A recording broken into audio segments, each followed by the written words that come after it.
Imagine trying to play chess with some of the rules undefined or not known or potentially changeable, or you make a series of moves, and then they go, that was. So you got to your queens off. Have you played chess with my wife? I played it with a 7-year-old recently. It's kind of like that.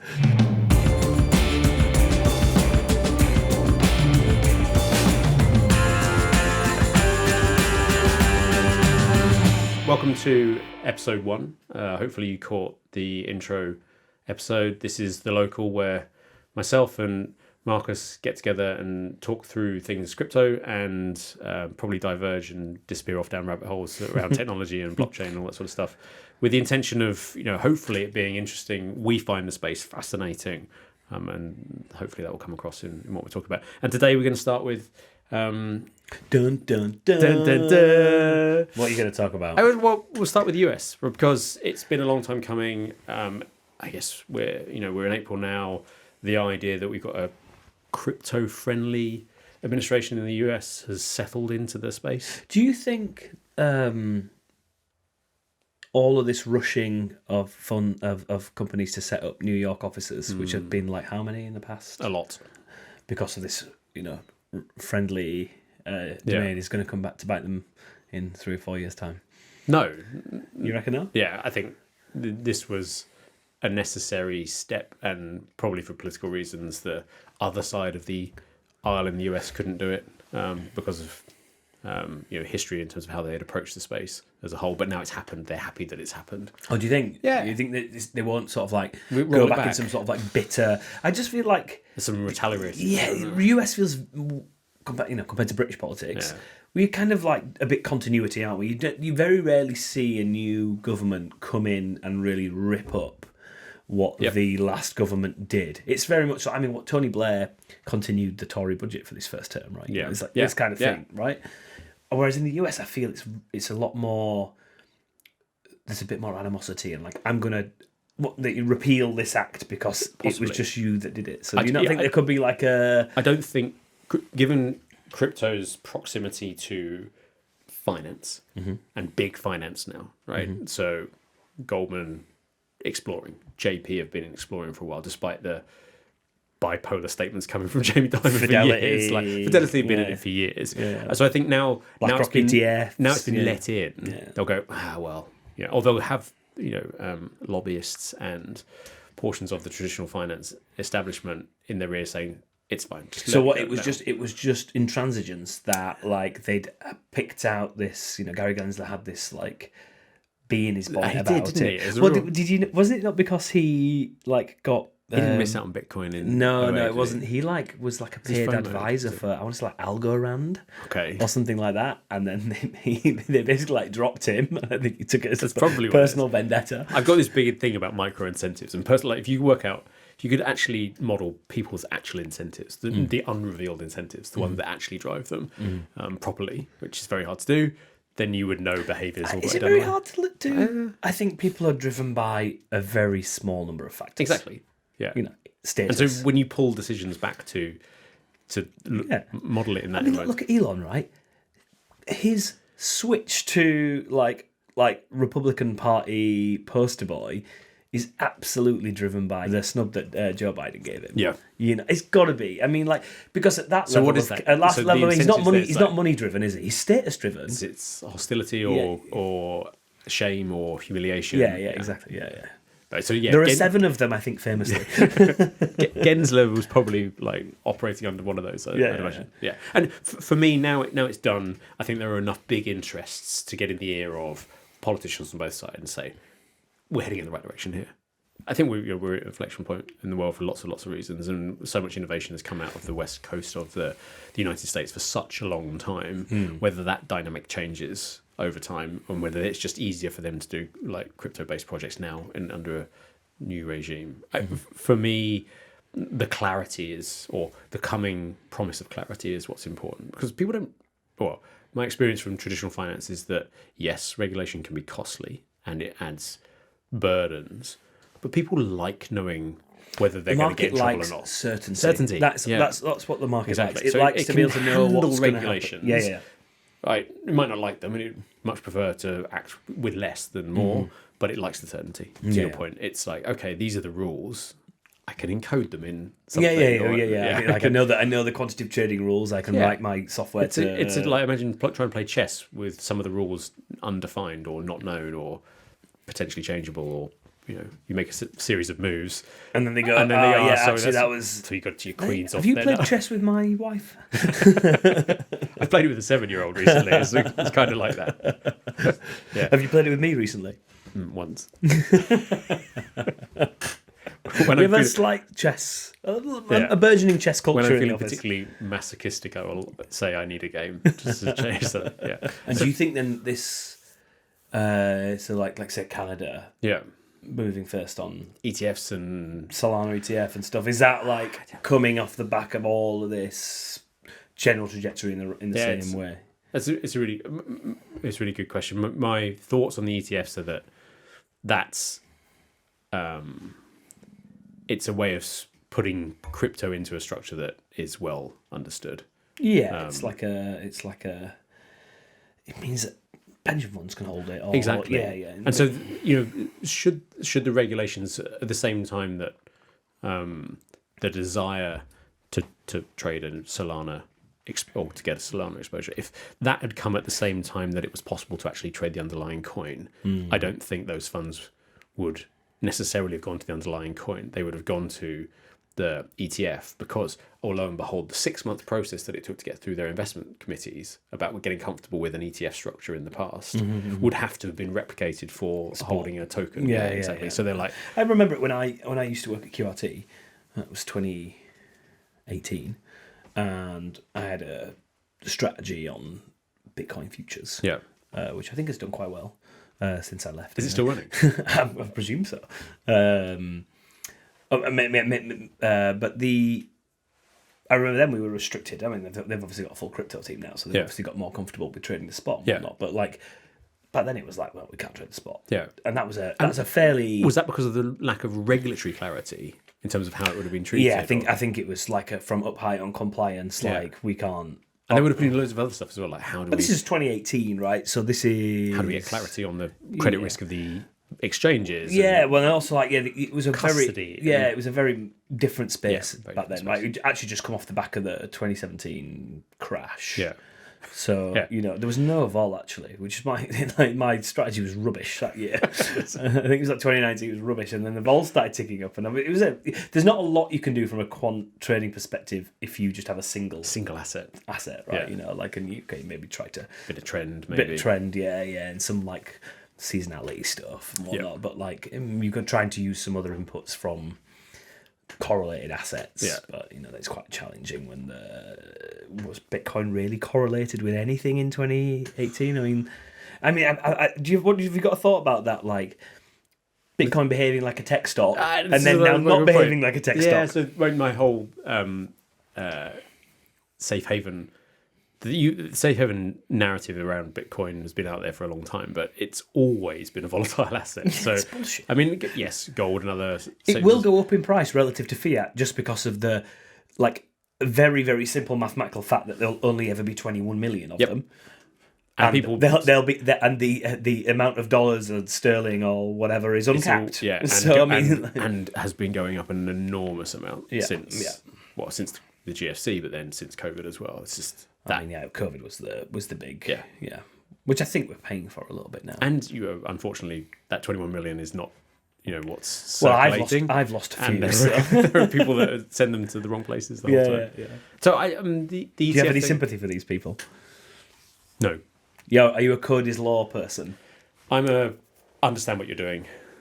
Read, get in the details. Yeah, so don't accept the nanny state to come and go and get your bitcoins back for you. A lot of my first few years in my first job in the bank was going through 20-page, not term sheets, but documents that underlie the structured product that we sold. Oh yeah, these contract specs, basically. The contract specs, and details of and when you're going to settle it, what index you're going to use, all this kind of stuff. What time is the observation going to be made?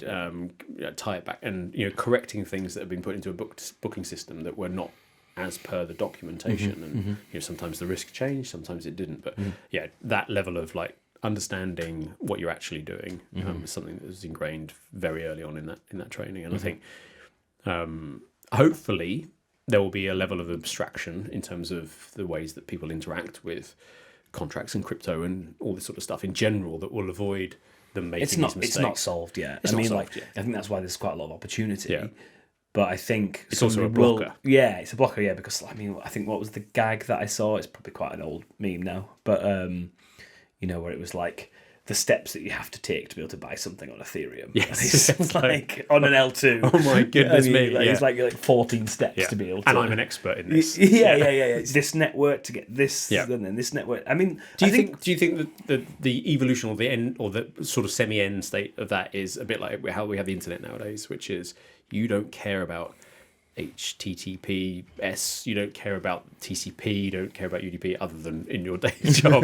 But like when you're looking, I care about the things quite a lot. Yeah, but when you're looking at the a web page served by something, you don't see it. Yeah, I mean, you're talking about the idea of this like account abstraction stuff, which removes the nature of like needing. I think one of the big blocks is you need token. There's this like chicken and egg, right? You need token to interact because it has to pay the gas, right, and so people have got around about this with this like giving away free first, like gasless transactions and whatnot. I do think that kind of like that's a big blocker, and I think the it's kind of one of these like this ever sprawling account of L1s.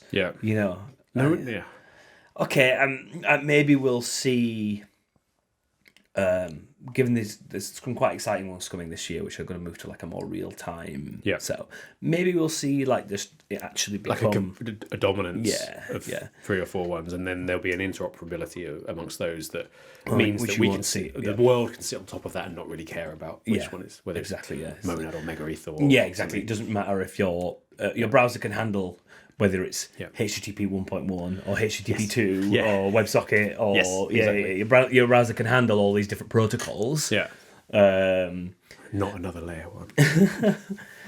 I wonder if there's it probably needs some like standardization. But it's taking a long time. To be fair, like I think the internet was probably standardized. Yeah. Given the pace of innovation in the 20 space. Odd years. Yes. But and we've been probably going. Well, we've been going. So Bitcoin white paper in 2010. I think you have to think about Ethereum before you think about whether... Which is 2015, right? Yeah. I suppose it's the first...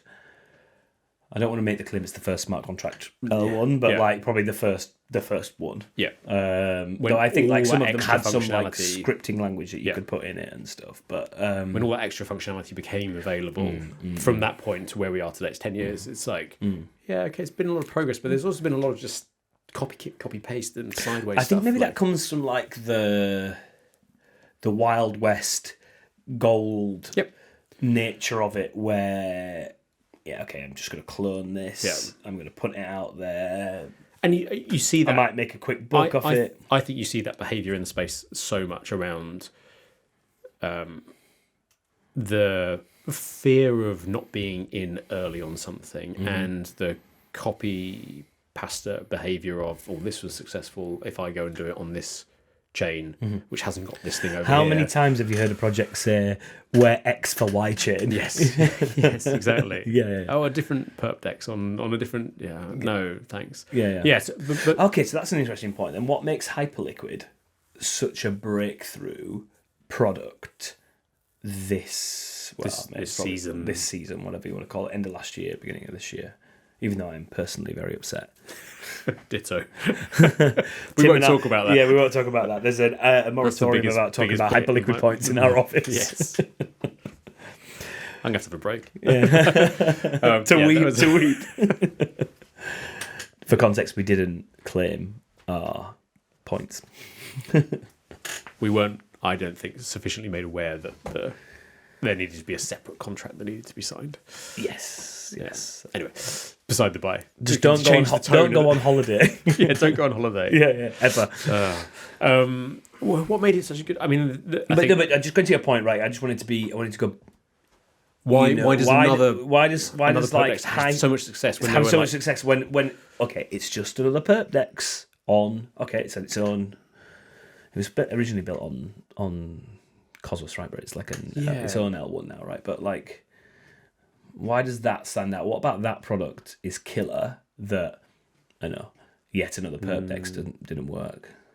Is it survivorship bias? Is it a bit of luck? I think our office meme of just another perp dex, because we get a lot of inbound interest for us to be active on them, is probably come around after the success of Hyperliquid. As in, there's been more that have gone, well, that was fantastic. Right, and I see. Probably, if we think back to when it first launched, there probably weren't that many. Feb 24? There was Paradex, maybe. I can't remember there being that many. Well, they just weren't. They weren't. Is it a real technology? Because the tech really wasn't there to be able to do it on chain, right? So no, you had DYDX. Sure. Right, and so that was like a halfway house, right? How did DYDX fumble the bag so hard on that huge advantage? That someone like Hyperliquid. Because I used DYDX loads. Yeah. Back in 21, 22. I think from observing it as a non-participant at the time, they executed incredibly well and incredibly quickly, but they grew a community of interested people prior to the launch. They delivered on what they said they were going to deliver on in terms of functionality. They then iterated incredibly quickly in terms of feedback and features. It worked. Like it. But I mean, do you see all these things? Was it really just tighter spreads, better coverage of coins, an alternative, like better process for? I agree. I mean, we've both used it. I don't use DYDX anymore. I use Hyperliquid for if I want to use that kind of stuff on my personal account. It's a good question. Yeah. I don't think I have a definitive answer on that. No. Neither do I. I'd like the trader in me would like to appeal to tighter spreads and easier UX, but I don't know if there's but maybe there's still just a shiny newness to it that you can't get away from in crypto, and we haven't quite got to that point where the incumbents are the incumbents. You haven't got the NYSE, the CME. Yes. Yet. Right. And it will happen. Yeah. And maybe we're in a bit of a. Well, are we in a bull market or not? That's a different question. That's a different question, but like we can answer that after this. But like maybe actually, with hindsight and going back to that thing we were talking about having distance and vision, maybe we'll just in 2 years' time at the next big crazy retail bull or whatever the cycle is, Hyperliquid will be there. One of the dominant ones. Oh no, that you don't use. Yeah, possibly. Hyperliquid will be for that season. The ambition there is a new one. The ambition there is not to remain a perp dex. It never is. It's to the Hype EVM is the ultimate ambition, as I understand it. It's just to have this this chain that sits underneath all of finance within crypto and within traditional finance, and operates at a scale and a throughput that can manage that. And so I think that's another one of the reasons why they were slightly different to DYDX. I think the Vault was also an interesting, because that was the HLP actually the real killer product? Was it exactly that the real killer product? Yeah. Which goes back to our thing about I'd actually like to see more in the tokenization ETF space is a bit more what you can really get in the ETF space, which is like interesting indexes. Yes. Solana ETF or whatever. What I want to see is where's the AI token ETF? Where's the momentum ETF? Where's the which is kind of like HLP. So all this stuff is like you can come up with like quantitative trading strategies that are replicable, and then you bundle. Let's talk about like Athena. Yeah. Exactly. Where's the basis trade? It's a basis trade ETF. It's a basis trade token, which is basically you could make a basis trade ETF if you wanted or something. Yeah. And you have to put it in the ETF because TradFi. Because TradFi. Yeah. Well, because we talk about the market cap being 2 trillion. It's not really that much. No. Right. Compared to the rest of the financial world, which is the whole world now. Right? Yeah. Exactly. The whole world is finance now. Yeah. Sorry. Didn't used to be. Certainly wasn't as when I grew up. I think that might be quite a London-centric view. You think? Yeah, I think probably West Coast US would say the whole world's AI. whole word's tech. Yeah, and I think LA might say the whole word's Movies Instagram and or whatever. entertainment. Yeah. So I don't know if that's a bit of a London-centric view. But going back, so pulling it back to what the original question, is the Canadian ETF listing a thing? It's marketing, right? It doesn't add any particular innovation, I don't think. Although the yield-bearing element of it might be something that's new. But I don't think it gives interested crypto participants any exposure that they couldn't get anyway. It's not like an order one change on like TradFi coming in or like money. Yeah. I don't think it's I think it's like okay, cool. Coin everything. Base is for everyone. There's shilling Coinbase now. No, actually not shilling Coinbase. No. But I mean, the content coin. It wasn't a launch. It was a experiment, as far as I can see. Are you a lawyer saying it's a DeFi experiment? No, but this is not a security. I think there has been a lot of furore around what was not a product launch, and people saying, this is a botched launch. So how could they rug me with their new coin? It wasn't a new coin. They were putting out a message on a socials platform where each message becomes a token, and therefore every time they speak on this platform and create a new message, it's a new token. And so Base came out and did a message on the platform. Lo and behold, people are like, they're launching a token, let's pile in, without really thinking through that if they do another message, that's going to be another Base endorsed token, and then another message. And if God knows what happens if they have a thread and there's 20 messages on there, and then it's suddenly which is the right one to do? Does it kind of go to a point we were talking about earlier about understanding what you're doing? Yeah. Which comes back to my other point from earlier, which is people want to be first in the space. They want to tell you that they were in Bitcoin in 2012. They want to... Is that purely monetary driven? Being first means you get the biggest upside. I think it's ego. I was the smartest. I saw this first. Yeah, that's what I think it is. And yes, there's the knock-on effect that if you were the first into Bitcoin and you haven't sold, then you obviously very wealthy in fiat terms. There can't be that many people that haven't. Yeah, I mean, like if you got in at $1. The only way you would have genuinely held to $100,000 is if you had a coma and woke up. Well, there's that do you remember in 22 when there was that Dogecoin wallet that had gone in early on Dogecoin, and then it got to $5 billion of value, and they hadn't touched it at all. We were looking at it. We were looking at it every day, going, "Does this person know? Yeah. Are they dead? Yeah. Are they in a coma? $5 billion of value." But no, I think... what happened with the wallet? I can't remember. I have to ask Nick. Probably not worth $5 billion anymore. Oh, Nick, because he was looking at it every day. Oh yeah. But I think there's this. The space is populated by people who, through fear, greed, missing out previously, whatever, want to be first into things, and they'll shoot first and ask questions later. And so our point around understand what these things are and understand the details is kind of moot in that environment, because people go, I don't have the time to. Or if I do, then I'm going to be 100th in line as opposed to second in line or first in line. And so... Do you think then the space has lost a little bit of its sort of... its purity, in the sense that, if you think about really what the original idea of the whole thing is it's going to be permissionless and decentralized. I mean, what was written into the original block, right? Is... it was a Times headline, wasn't it? Yep. Which obviously around Satoshi was obviously British. I mean, I don't know why people are complaining otherwise, but the probably went to social clubs. Yeah, it was actually me.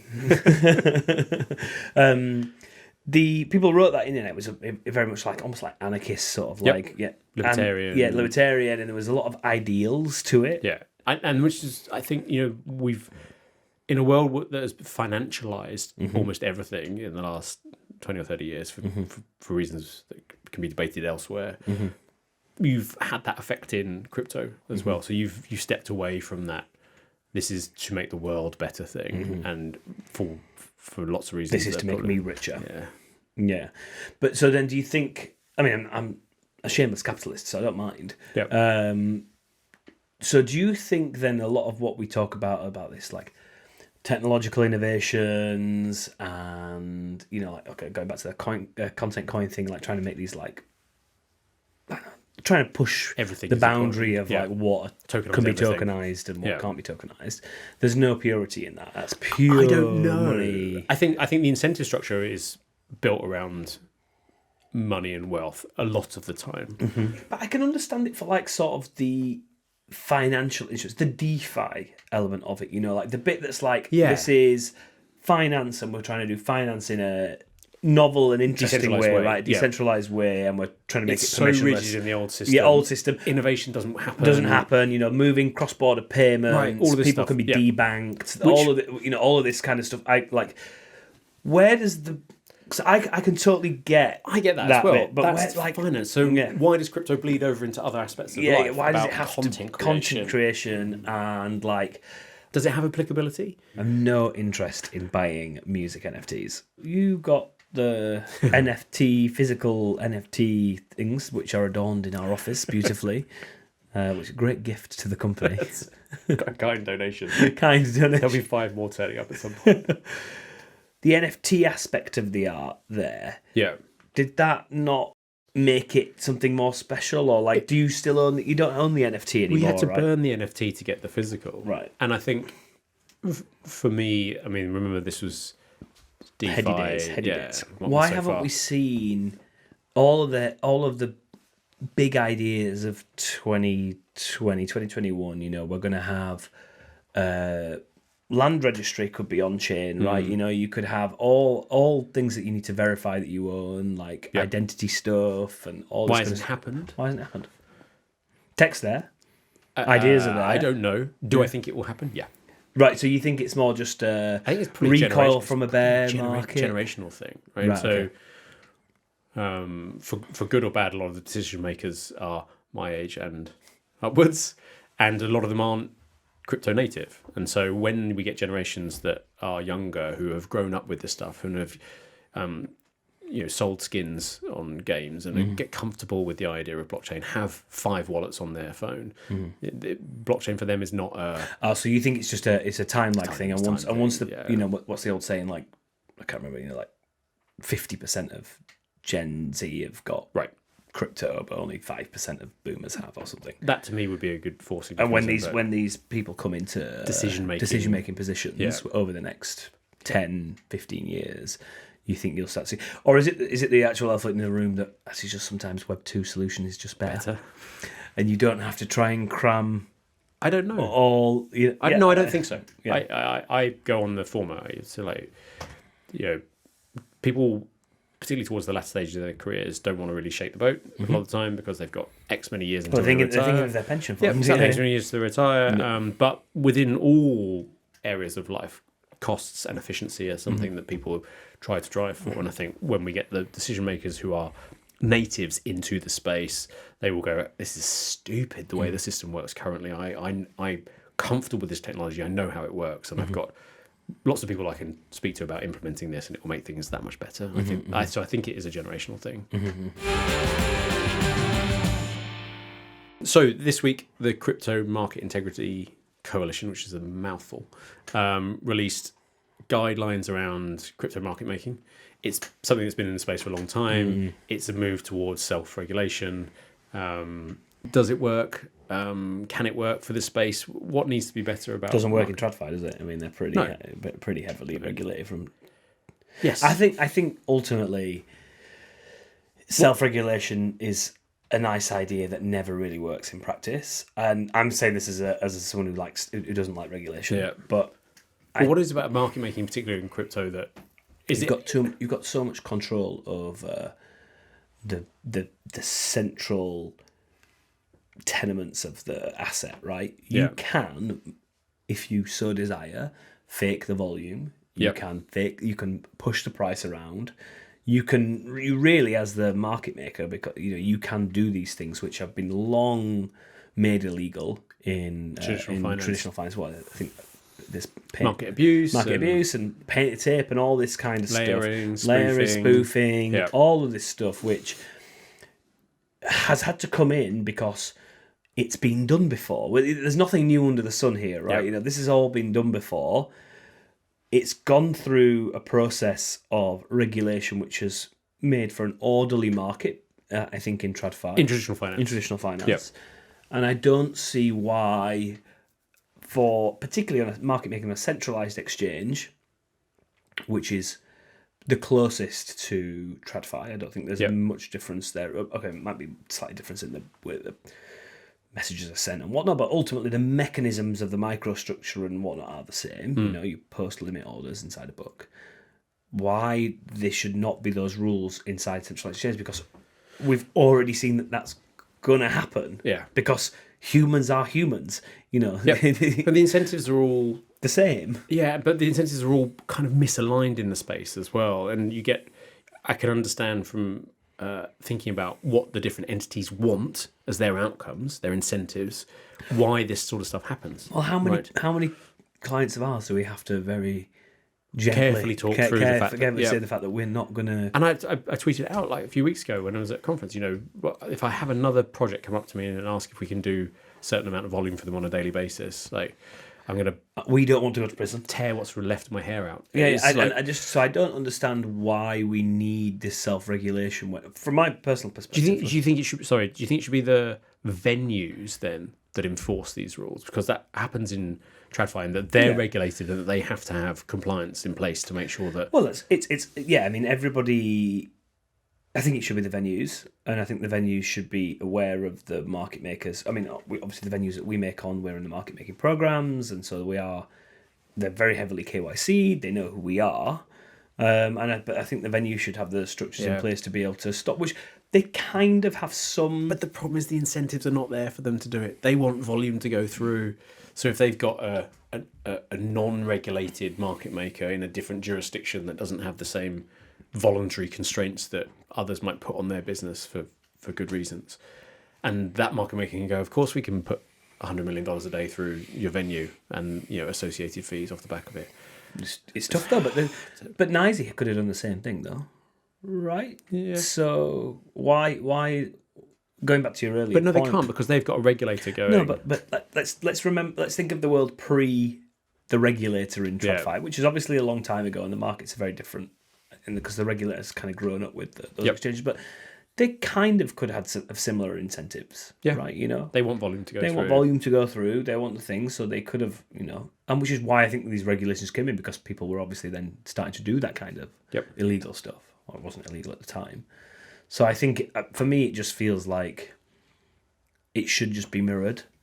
So if a coalition of actors come together and go, these are the voluntary standards we're going to hold ourselves to, do you think that's a good thing or a bad thing? I think it's a good thing. It's a good thing. Right? I think it's a good thing. Yeah, I mean, we self-adhere to the kind of natural, to the rules. It's a natural inclination. Yeah. We self-adhere to what would be legal on a TradFi exchange. Yeah, because I don't particularly want to go to prison. No. You don't want to go to prison. No, thank you. Yeah. So I'm too pretty for prison, and you're too old. Yes, I wouldn't be able to work out in the yard. What's the end game for the space then? Is it like if you hold your? I presume that we don't need this because we are all fundamentally implicitly signed up to SEC. Because of the future look back potential of it. Yeah, I think that's the thing. I think we're all implicitly signed up to the regs. Yeah. But certain people might not understand they might not understand that. I might not think it, but I think implicitly we are all... Yeah, because we've seen the SEC take action against certain participants in the market. Yeah. And so that just demonstrates that they were extradited. Past behaviours will be looked at. Yeah. Which I think is interesting. I mean, it's interesting for the venues.